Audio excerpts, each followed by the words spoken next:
Okay, awesome. Here at camp, we believe the same thing. We put it a slightly different way. And you know, every week at camp, on Monday at lunch, I get up and I walk over to that board, and I get everybody to repeat after me and all this kind of stuff, and try to get the campers engaged in really thinking through what matters. A community camper is committed to living apart from Jesus. By the way, when you're talking to your campers on Monday in your first Bible X about this, because it's all in those booklets, and we'll talk more about that tomorrow to help you with it. But when you're talking to them about it, if they tell you they're a community camper, the reaction should not be, you know, your reaction should not be, repent now, please just repent.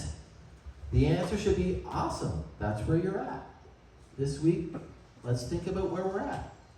So thankful that you were able to identify where you're at, if that's where you're at. Okay?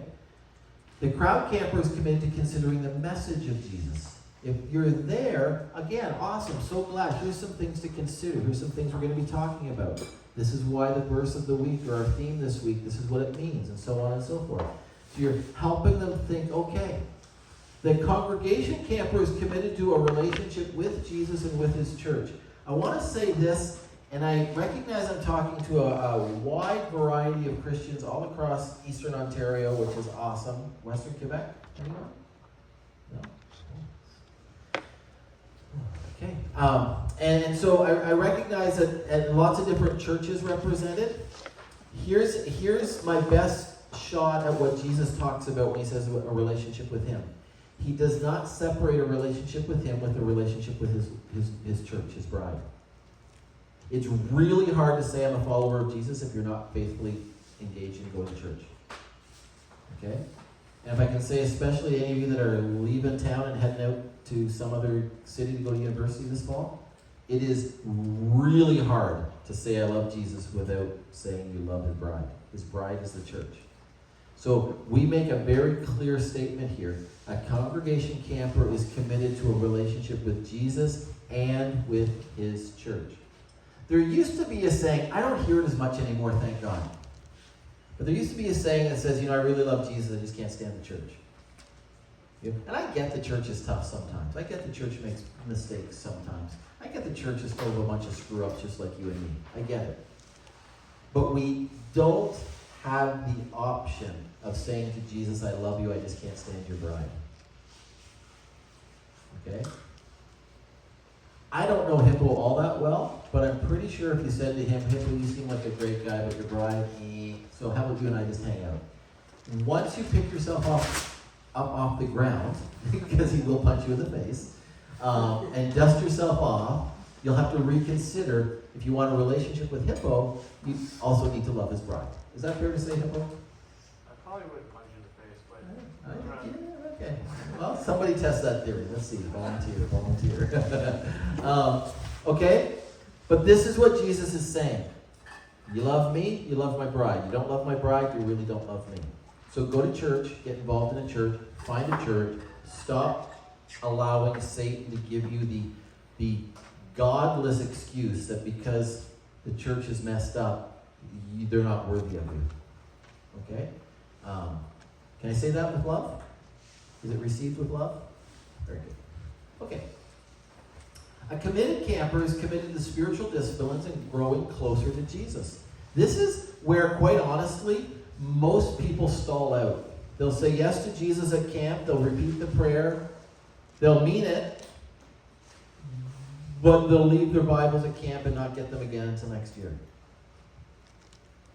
Right? They won't actually do any of the spiritual disciplines in any significant way. Okay? My daughter-in-law desperately would love to see me join the gym. Join the gym? I don't even know if I know how to spell gym. I said, join the gym? She was visiting me the other last month. She goes, I found a gym just down the road from you. You know what? The first month is like $3, and then after that it's really cheap, and you can go and get your cardio up, and your hips will feel better. Maybe a little yoga. And I'm like, what are you talking about? Like, it's not happening, And maybe it should. Feel free to judge me. Okay? But a committed camper is committed to going to the spiritual gym. Committed to these things. To going after it, to working hard at it. Okay? I'd much rather hear an hour and a half sermon than sing 6 songs before hearing a 20-minute sermon. That's just me. That doesn't mean it's wrong to sing songs. It means I have to work on the discipline of lavish worship and participating in corporate worship and so on. Okay? Got to work on the things we're not so good at. Okay? I personally love sharing Jesus with people that don't know Jesus. Walked by a homeless guy the other day, sat down on the bench beside him, we chatted for a while, told him about Jesus. He kind of laughed at me, told me to no problem. And I walked away and I thought, well, that was fun. I still got to tell him about Jesus. I enjoy that. So that's easier for me. But some of the other ones aren't as easy for me. So identify the different rocks, what you're good at, what you enjoy programmatically, personally, and what the ones you need to work on. And then just kind of work on them. And there's no shame in saying to a camper as you're talking these things through, hey, guess what? I'm really not great at singing. It's just not my deal. And they're like, yeah, me neither. I hate it. Other than Great Big Moose, that's a good one. Is that a worship song? Oh, no, not really. But, I can't stand it. How about we sit together and we try together this week to sing a couple songs together? And we'll both not like it, but we'll work hard because it's good for us. What do you think? Those are the types of ways that you can be authentically vulnerable. Okay? Does that help? That make sense? Okay. Good. Help me believe that you're getting something out of this. We will close once I hear 4 voices telling me one big rock they're good at and why, and one big rock they're not so good at and why. 4 voices as I turn off my radio. I should have done it earlier.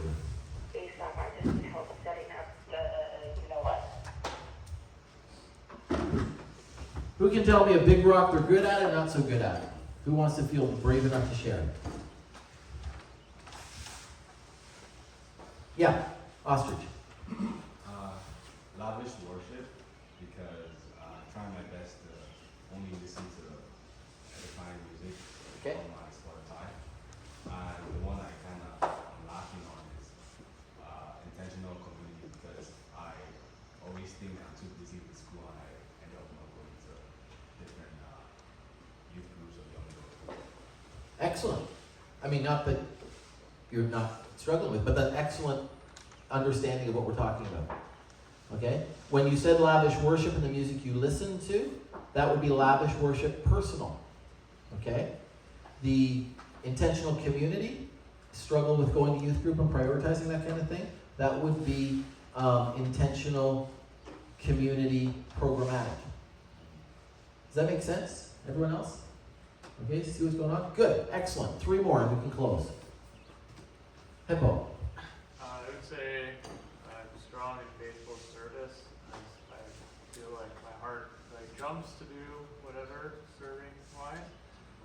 But effective outreach I would call a weakness of mine, simply because I have a lot of friends who are non-Christians, and I can say it's not like a regular attempt with my longtime friends who are non-Christians to share Jesus in a personal way. Which I were like, why?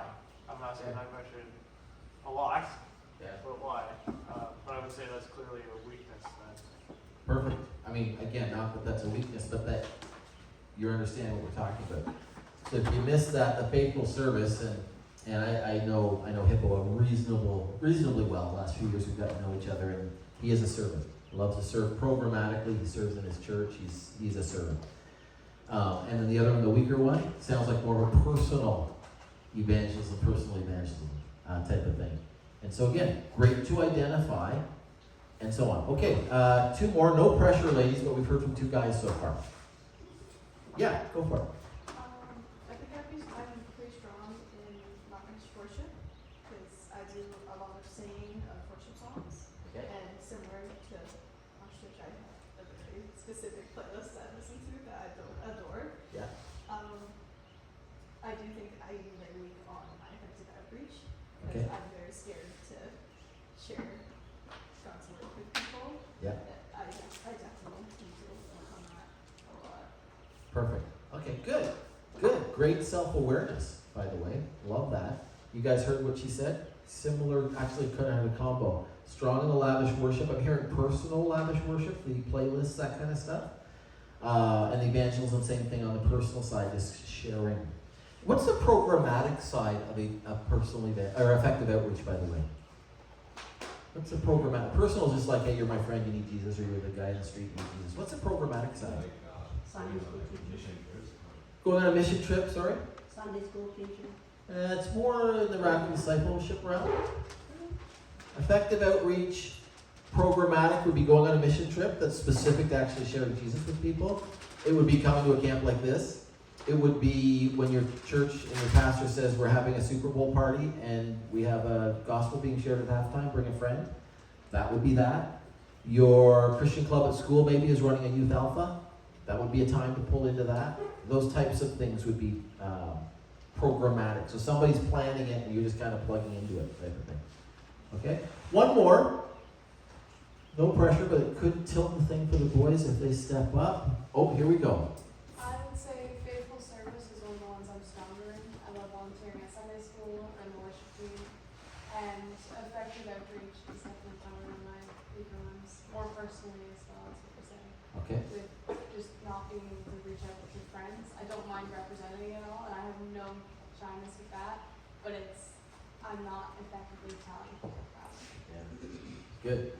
And not to put your church on, well, you go to the same church, so you work with this faithful servant.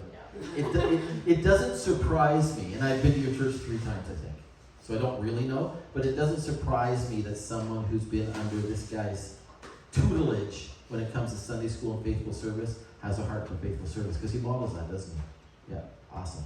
Good. And I won't make the same comparison on the personal evangelism side, because that's not good fun. Okay, but yeah, no, again, great awareness. Do some time thinking about Big Rock that you're good at, Big Rock that you're not so great at. Between now and supper time, pull a friend aside and just have a little sharing time. Maybe it's while you're standing in line at the surprise thing you're doing next, or sometime between now and supper, grab a friend and go, hey, let's talk Big Rocks. I'm good at that one, not so good at that one. Okay?